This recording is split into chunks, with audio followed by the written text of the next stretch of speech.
Caribbean सागर के बीच एक परिवार अपनी यॉट पर छुट्टियां मना रहा होता है। माँ जूलिया तैरने के लिए पानी में कूद जाती है। आराम करते समय उसे कुछ अजीब महसूस होता है, लेकिन क्योंकि आसपास कुछ दिखाई नहीं देता, वह सोचती है कि शायद उसका भ्रम होगा। कुछ सेकंड बाद वही अजीब एहसास फिर होता है। इस बार भी कुछ नजर नहीं आता, लेकिन अब वह घबरा जाती है और यॉट की तरफ तैरना शुरू करती है। तभी अचानक कोई उसकी टांग खींचने लगता है और वह मदद के लिए जोर जोर से चिल्लाने लगती है। उसकी बेटी कैसी हेडफोन लगाकर म्यूजिक सुन रही होती है, इसलिए उसे कुछ सुनाई नहीं देता। पति टॉम और बेटा बेन मछली पकड़ने में व्यस्त होते हैं। जूलिया पानी के ऊपर टिकने की कोशिश करती है, लेकिन मुंह में पानी जाने की वजह से चिल्लाना मुश्किल हो जाता है। थोड़ी देर बाद टॉम को एहसास होता है कि काफी देर से उसने जूलिया को नहीं देखा। वह यॉट पर उसे ढूंढता है और फिर अपनी पत्नी को खतरे में देख लेता है। वह बच्चों को बुलाता है, यॉट को उस तरफ ले जाता है और पानी में कूद जाता है। जल्दी से जूलिया तक पहुंचकर उसे संभालता है और यॉट की ओर तैरता है। बच्चे दोनों को ऊपर खींच लेते हैं। परिवार जूलिया को संभालता है, लेकिन जूलिया खुद को समझाती है कि शायद लहरों की वजह से ऐसा हुआ होगा। रात को सब मिलकर बेन का जन्मदिन मनाते हैं। कैसी को उसके बॉयफ्रेंड का कॉल आता है, तो वह लैपटॉप लेकर बाहर चली जाती है। वीडियो कॉल में उसका बॉयफ्रेंड दिखाता है कि शहर के ऊपर बड़े बड़े काले बादल छा गए हैं। कॉल ग्लिच होकर फ्रीज हो जाती है। कैसी यह बात परिवार को बताने आती है, लेकिन टॉम कहता है कि शायद जमीन से दूर होने की वजह से सिग्नल कमजोर है। तभी सबको एक आवाज सुनाई देती है। वे सब बाहर जाते हैं और देखते हैं कि व्हेल मछलियों का एक समूह गुजर रहा है। टॉम समझाता है कि व्हेल मछलियां हमेशा पृथ्वी के मैग्नेटिक फील्ड को फॉलो करती हैं, लेकिन जब तूफान आता है तो वे कंफ्यूज हो जाती हैं। अचानक यॉट जोर से हिलती है और बेन गिर जाता है। टॉम को चिंता होती है कि कहीं यॉट को नुकसान तो नहीं पहुंचा, इसलिए वह डाइव करके नीचे चेक करने चला जाता है। कुछ देर बाद वह सतह पर वापस आता है, लेकिन उसके कंधे पर एक बड़ा घाव होता है। जूलिया तुरंत उसका जख्म सीती है। टॉम बताता है कि पानी के अंदर उसे ऐसा लगा जैसे उसके पीछे कोई बहुत बड़ा जीव था, लेकिन जब उसने मुड़कर देखा तो प्रोपेलर से कट लग गया। वह कहता है कि जो भी चीज थी बहुत बड़ी थी। टॉम को यॉट पर काफी नुकसान दिखाई देता है, इसलिए उन्हें मदद बुलानी पड़ती है। जूलिया बार बार रेडियो पर कोशिश करती है। कैसी फोन पर सिग्नल ढूंढती है, लेकिन कुछ भी काम नहीं करता। तभी कैसी को एक अजीब सा जीव दिखाई देता है और वह चिल्ला उठती है, लेकिन वह तो बस बेन होता है जो मास्क पहनकर मजाक कर रहा होता है। कुछ देर बाद यॉट पूरी तरह बंद हो जाती है और समुद्र के बीच में फंस जाती है। जूलिया रेडियो में एक आवाज सुनती है, लेकिन आवाज इतनी खराब होती है कि उसे कुछ समझ नहीं आता। टॉम परिवार को बताता है कि उनके पास सिर्फ 4 दिन का खाना पानी बचा है और अब उन्हें किसी मछली पकड़ने वाली नाव का इंतजार करना होगा। अचानक रडार पर कुछ डिटेक्ट होता है और परिवार को एक अजीब सी आवाज सुनाई देती है। सब दौड़कर बाहर आते हैं और हैरानी से देखते हैं कि कई सारे उल्कापिंड जमीन पर गिर रहे हैं। जहां जहां उल्कापिंड गिरते हैं वहां बड़े धमाके होते हैं। एक उल्कापिंड पानी में उनके पास गिरता है तो टॉम तुरंत यॉट को चलाने की कोशिश करता है। इंजन मुश्किल से चलता है, लेकिन तभी एक और उल्कापिंड उस इलाके को हिट करता है। परिवार डर के मारे एक दूसरे को कसकर पकड़ लेता है। तभी टॉम को समझ आता है कि जो आग के गोले गिर रहे हैं वे उल्कापिंड नहीं बल्कि सैटेलाइट्स हैं। उसी वक्त बेन देखता है कि यॉट से धुआं निकल रहा है। टॉम चेक करता है और कंफर्म होता है कि इंजन खराब हो गया है। हवा तेज होने लगती है तो फैमिली यॉट के अंदर छुप जाती है, बिना ये नोटिस किए कि कंपास बहुत तेजी से घूम रहा है। यॉट जोर जोर से हिलने लगती है। बेन फिर से गिर जाता है और इस बार उसे चोट भी लग जाती है। लहरें तेजी से यॉट से टकरा रही होती हैं। टॉम स्ट्रगल करके बाहर जाता है और लाइफ जैकेट्स लेकर आता है। तभी पावर चली जाती है। टॉम तुरंत पावर बॉक्स का बटन प्रेस करता है और लाइट वापस आ जाती है। उस वक्त बेन नोटिस करता है कि जूलिया की नाक से खून बह रहा है। जूलिया को चक्कर आने लगते हैं, जबकि कैसी सिंक पर जाकर उल्टी कर देती है। टॉम रेडियो ट्राई करता रहता है पर सिग्नल नहीं मिलता। अचानक एक तेज हाई पिच्ड नॉइज आती है और हवा और भी स्ट्रांग हो जाती है। जूलिया दरवाजे बंद करने की कोशिश करती है, पर एक हैच खुल जाता है और हवा खिड़कियां तोड़ने लगती है। टॉम एक फ्लेयर जलाता है और थोड़ी देर बाद अंधेरा छा जाता है। अगली सुबह फैमिली शॉक में उठती है कि वो स्टॉर्म से बच गए हैं, लेकिन यॉट आधी तबाह हो गई होती है। जब वो बाहर आते हैं तो देखते हैं कि समुद्र का पानी गायब हो गया है और यॉट अब जमीन पर अटकी है। सब ये देखकर शॉक में आ जाते हैं। कैसी सिग्नल चेक करती है पर नेटवर्क बिल्कुल डाउन होता है। बेन 2 मरे हुए केकड़ों से खेलने लगता है। टॉम कंपास चेक करता है और देखता है कि वो उल्टा हो गया है। ये आखिरी बार 7 लाख साल पहले हुआ था। कैसी को लगता है कि उसका बॉयफ्रेंड मर गया होगा और वो टूट जाती है। जब जूलिया उसे समझाने आती है तो कैसी उसे दूर कर देती है और छुपने चली जाती है। जूलिया और टॉम बची हुई सप्लाईज देखते हैं। बेन अपने बर्थडे बलून्स एक पत्थर से बांध देता है ताकि शायद कोई बचा हुआ सर्वाइवर देख ले। टॉम फिर रेडियो ट्राई करता है और इस बार एक आदमी से कनेक्शन हो जाता है। उसका नाम नाव होता है और वो एक सबमरीन का कैप्टन होता है। उसकी सबमरीन भी लैंड पर अटक गई है। वो कंफर्म करता है कि मैग्नेटिक पोल्स रिवर्स हो गए हैं, इसलिए ओशन पीछे हट गया है और जमीन डूब गई है। वो कहता है कि उसने अभी तक और सर्वाइवर्स नहीं देखे और कम्युनिकेशन सिस्टम सिस्टम्स बिल्कुल डाउन हो गए हैं। वो मजीद ये भी कहता है कि पोल्स फिर रिवर्स होंगे और शायद एक हफ्ते में समुंदर वापस आ जाएगा। वो फैमिली को वार्न करता है कि जितना हो सके ऊंची जगह चढ़ जाओ, क्योंकि जब पानी वापस आएगा तो वो बहुत खतरनाक होगा। वो बोलता है उसका पार्टनर क्रैश में मारा गया और सबमरीन में बस 3 लोगों की ही जगह है। जूलिया और टॉम उससे कहते हैं कि प्लीज हमारे बच्चों को बचा लो। वो उन्हें अपने कोऑर्डिनेट्स दे देता है। टॉम कैलकुलेट करता है कि सबमरीन तक पहुंचने में 2-3 दिन लगेंगे। वो फैमिली से कहता है आज रात अच्छे से आराम कर लो, कल सुबह हम निकलेंगे। अगली सुबह फैमिली सामान पैक कर रही होती है, तभी टॉम को पास में कुछ हिलता हुआ दिखता है। वो एक लंगड़ा आदमी होता है जिसके हाथ में हारपून होती है और साथ में एक कुत्ता लगातार भौंक रहा होता है। टॉम उसके पास जाता है और उसे पानी की बोतल देता है, लेकिन वो आदमी कुछ ऐसी भाषा में बोलता है जो टॉम समझ नहीं पाता। पानी पीने के बाद वो अजनबी अचानक टॉम के सिर पर बोतल मारता है और चेहरे पर जोर का लात मार देता है। जूलिया डर के मारे भागती है, लेकिन तब तक देर हो चुकी होती है। वो आदमी टॉम के पेट में हारपून घुसा चुका होता है। टॉम कुछ पल तक तड़पता है और फिर वो उसकी गर्दन भी काट देता है। फिर वो आदमी जूलिया के पीछे भागता है और उस पर हारपून फेंकता है, जिससे उसके कंधे में चोट लग जाती है। जूलिया दर्द सहते हुए यॉट के अंदर भागती है और बच्चों को बोलती है कि छुप जाओ। वो दरवाजा लॉक कर देती है। कैसी और बेन सोफे के अंदर घुस जाते हैं। जूलिया उन्हें फ्लेयर गन पकड़ाती है और खुद एक चाकू लेकर बाथरूम में छुप जाती है।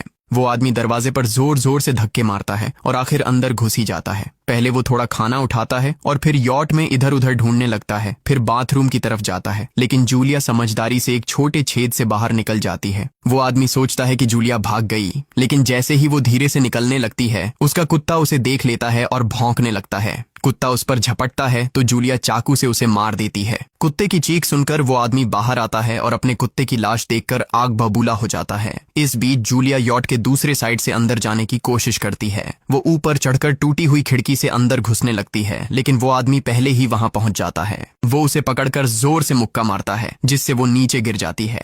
जूलिया फर्नीचर पकड़कर बचने की कोशिश करती है, लेकिन वो आदमी उसे लात मारकर दूर फेंक देता है। फिर वो उसकी कलाई पर पैर रख देता है ताकि वो चाकू छोड़ दे, और फिर उसके बाल पकड़कर उसका चेहरा जमीन पर दे मारता है और सोफे पर फेंककर उसका गला दबाने लगता है। बच्चे ये सब कुछ देख रहे होते हैं। कैसी बाहर निकलकर फ्लेयर गन चलाती है जो सीधा उस आदमी को लगती है। वो जल उठता है और यॉट में आग फैलने लगती है। बच्चे तुरंत भाग जाते हैं, लेकिन जूलिया वापस आती है। वो उसे एक किक मारकर गिराती है, मैप और बैग उठाती है और वहां से भाग जाती है। बेन और कैसी अपने पापा के पास जाकर रोने लगते हैं। जूलिया भी उनके साथ बैठ जाती है और तीनों मिलकर आंसुओं के साथ टॉम को आखिरी अलविदा कहते हैं। तभी वो डरावना आदमी फिर यॉट से बाहर निकल आता है तो फैमिली फिर से भागने लगती है। कुछ ही देर में यॉट एक बड़े धमाके के साथ उड़ जाती है। थोड़ी दूर चलने के बाद वो लोग एक छोटे से झरने के पास रुकते हैं ताकि थोड़ा आराम कर सकें। कैसी सोचती है कि शायद वो पागल आदमी उनके पास गुब्बारे देखकर आया था। ये सुनकर बेन खुद को कसूरवार मानने लगता है। जूलिया उसे समझाती है कि इसमें उसकी कोई गलती नहीं थी और सबको आगे बढ़ने को कहती है, क्योंकि वो आदमी अभी भी उनके पीछे है। रास्ते में एक छोटे तालाब के पास बेन एक मरी हुई हैमरहेड शार्क देखकर हैरान रह जाता है। तभी जूलिया नोटिस करती है कि वो आदमी फिर उनके करीब पहुंचने वाला है। सब लोग दौड़ पड़ते हैं और एक रेत के टीले से नीचे गिर जाते हैं, जहां उन्हें जहरीला कचरा दिखाई देता है। फैमिली सावधानी से उसे पार करती है और लगता है कि उन्होंने उस आदमी से पीछा छुड़ा लिया है। चलते चलते उन्हें बड़े बड़े मरे हुए सी एनिमल्स और समुंदर के नीचे जमा हुआ सारा प्लास्टिक दिखने लगता है।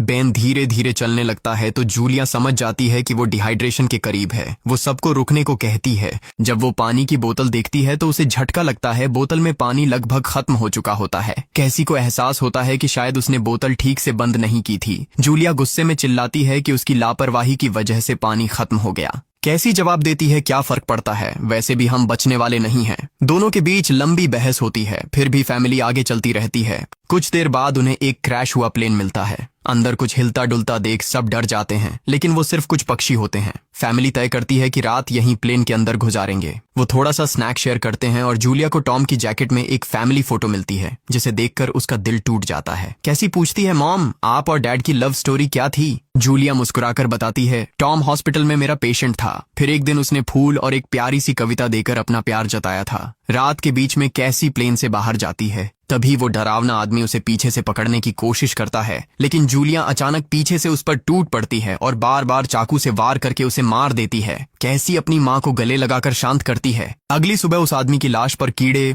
गुंड पड़े होते हैं। फैमिली नोटिस करती है कि उसके शरीर पर कई काटने के निशान हैं, मतलब इस एरिया में कोई खतरनाक जीव छिपा हुआ है। जैसे ही वो लोग वहां से निकलते हैं, केकड़े उसके मुंह से बाहर निकल आते हैं। कुछ घंटों बाद जूलिया और कैसी मैप देख रही होती हैं, लेकिन बेन धीरे से आगे निकल जाता है। जूलिया चिल्लाती है, रुक जाओ, लेकिन बेन एक तालाब में झुककर पानी पीने लगता है। जूलिया तुरंत उसे खींचकर बाहर निकालती है और समझाती है कि अनजान पानी उसे बीमार कर सकता है। धूप बहुत तेज हो जाती है तो फैमिली अपने सिर कपड़ों से ढक लेती है। बेन को चक्कर आने लगते हैं। तभी उन्हें कुछ पुराने कुर्सियां मिलती हैं और जूलिया कैसी उनसे एक टेम्पररी शेल्टर बना लेती हैं। जूलिया बेन को इंजेक्शन लगाती है और तय करती है कि वो रात वहीं बिताएंगे। सुबह जूलिया एक अजीब सी आवाज सुनकर उठती है। बाहर जाकर देखती है तो क्रैब्स का एक बड़ा झुंड उनकी तरफ आ रहा होता है। वो तुरंत बच्चों को उठाती है और तीनों भागना शुरू कर देते हैं। भागते भागते उन्हें एक बड़ा कार्गो शिप दिखाई देता है। वहां 3 क्रू मेंबर्स जिंदा होते हैं। एक औरत उनकी मदद करना चाहती है लेकिन बाकी 2 आदमी मना कर देते हैं और तीनों फैमिली को बाहर छोड़कर कंटेनर लॉक कर लेते हैं। क्रैब्स पास आ जाते हैं। जूलिया बच्चों को कंटेनर के ऊपर चढ़ाती है। खुद जब चढ़ने लगती है तो क्रैब्स उसके पैर को जोर से काट लेते हैं। बच्चे उसे खींचकर ऊपर चढ़ाते हैं, नहीं तो वो नीचे गिर जाती। कंटेनर के एक छेद से आधे क्रैब्स अंदर घुस जाते हैं। क्रू मेंबर्स फायरिंग शुरू करते हैं लेकिन क्रैब्स उन पर हावी हो जाते हैं और दोनों को मार डालते हैं। आखिरी आदमी छत के होल तक पहुंचता है लेकिन क्रैब्स उसे भी नीचे खींच लेते हैं और वो भी मर जाता है।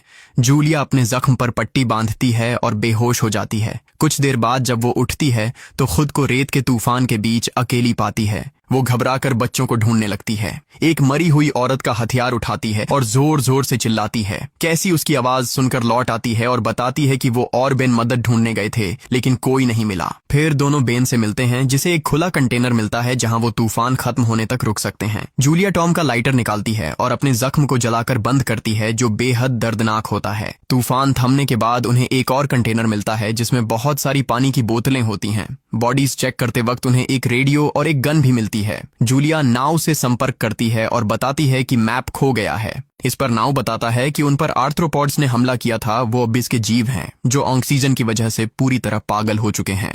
अब नाव फैमिली को जल्दी करने को बोलता है क्योंकि उसके इंस्ट्रूमेंट्स ने कैलकुलेट किया है कि समुद्र उम्मीद से ज्यादा जल्दी वापस आएगा और उनके पास सिर्फ कुछ घंटे बचे हैं। वो एक फ्लेयर शूट करता है और फैमिली उस दिशा में चलना शुरू करती है। लंबी वॉक के बाद फैमिली को एक टूटा हुआ टॉयलेट मिलता है जिसमें बेन पेशाब करता है। अब वो लोग आखिरकार सबमरीन को पास ही देख लेते हैं लेकिन वहां पहुंचने के लिए उन्हें एक बड़ा चट्टानी रास्ता पार करना होगा। जैसे ही वो रास्ते से गुजरते हैं दीवारें हिलने लगती हैं और पत्थर गिरने लगते हैं जिससे एक भयानक रॉक स्लाइड हो जाता है। जूलिया तुरंत अपने बच्चों को साइड में धक्का देती है और खुद भी पीछे हट जाती है ताकि कुचली न जाए। अब एक पत्थर की दीवार उनके बीच आ गई है। जूलिया बच्चों से कहती है कि वो बिना उसके आगे बढ़ जाए लेकिन कैसी मना करती है और जोर देती है कि उसकी माँ को चढ़ने की कोशिश करनी चाहिए। बहुत बहस होती है और चिल्लाने के बाद जूलिया वादा करती है कि वो बाद में अपने बच्चों को ढूंढ लेगी। मजबूर होकर कैसी अपने भाई को खींचकर आगे ले जाती है। बच्चे चट्टानी रास्ता चढ़कर सबमरीन की तरफ भागते हैं लेकिन वहां पहुंचकर देखते हैं कि नाव बाहर खून में लथपथ पड़ा है। वो समझाता है कि उसके लिए सब खत्म हो गया है और अब बच्चे सबमरीन ले सकते हैं। ये सोचकर कि एक एक्स्ट्रा जगह होगी कैसी वापस अपनी माँ को ढूंढने भागती है। तभी जूलिया केकड़ों को आता देखती है और वो फायरिंग शुरू कर देती है। कुछ केकड़ों को वो मार देती है लेकिन झुंड बहुत बड़ा होता है और सबसे लड़ना मुश्किल हो जाता है। उसी वक्त कैसी दीवार के ऊपर दिखाई देती है और हाथ आगे बढ़ाती है तो जूलिया अपने घायल पैर के बावजूद तेजी से चढ़ना शुरू करती है। कैसी की मदद से वो दूसरी तरफ पहुंच जाती है और दोनों साथ में सबमरीन की तरफ भागते हैं। बेन पहले से ही ऊपर खड़ा होता है और फायर खोल देता है ताकि केकड़े डिस्टर्ब रहें जब तक फैमिली ऊपर चढ़ जाए। केकड़े नाव के शरीर तक पहुंचते ही तुरंत उसे खाने लग जाते हैं। जूलिया गन उठाती है और फायरिंग जारी रखती है जब तक बच्चे अंदर चले जाएं। जब वो सुरक्षित हो जाते हैं जूलिया समझती है कि गोलियां खत्म हो गई हैं तो वो गन केकड़ों पर फेंक देती है और अपने बच्चों के साथ अंदर चली जाती है। फैमिली हैच को अच्छे से लॉक करती है और खिड़की से केकड़ों को सबमरीन के चारों तरफ देखती है। इसी वक्त समुद्र वापस आ जाता है तो तीनों तुरंत अपनी सीटों पर बैठकर बेल्ट पहन लेते हैं और एक दूसरे का हाथ पकड़ लेते हैं।